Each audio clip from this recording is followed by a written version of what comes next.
Taterskin and the Eco-Defenders, Book 2, Tell It to Future Generations, Chapter 2. The past 2 years seemed to have flown by.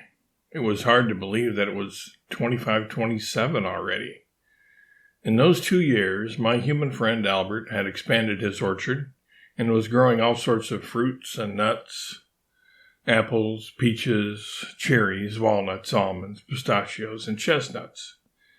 He was making preserves from some of the fruit and wine and hard cider and, naturally, pies and crumbles and crisps and cobblers.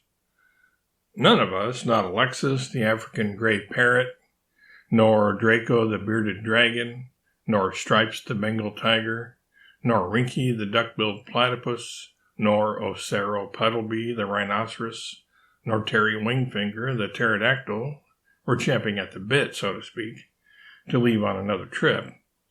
Least of all was Marmalade, the orange tabby, eager to depart.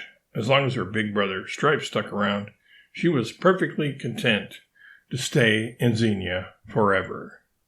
Speaking of Marmalade, she was no longer a kitten.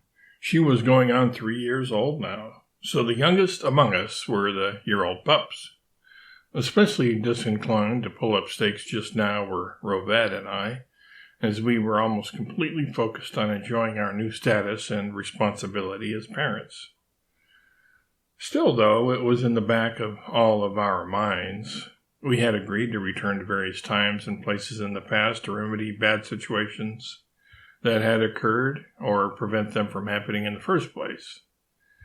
We all knew we couldn't put it off forever, but we needed a catalyst, someone or something to light a fire under us, to get us motivated to start making preparations for the trip.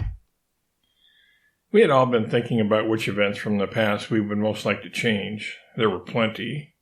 Albert had raised a whole slew of them when we had talked about it soon after returning from our first trip together, when we had gone to Australia to protect the Aboriginal people and to save the Great Barrier Reef from destruction, on to India to protect people from Thuggee and the animals from being used as deadly weapons against each other in staged fights to the death, and finally to Africa, where we prevented King Leopold of Belgium from colonizing the Congo and also put an end to poaching throughout the entire continent.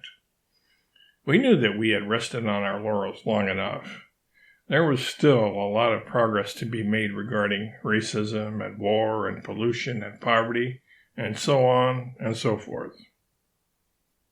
Albert was the one who approached us about it, coming down to our waterhole one brisk morning at the start of winter.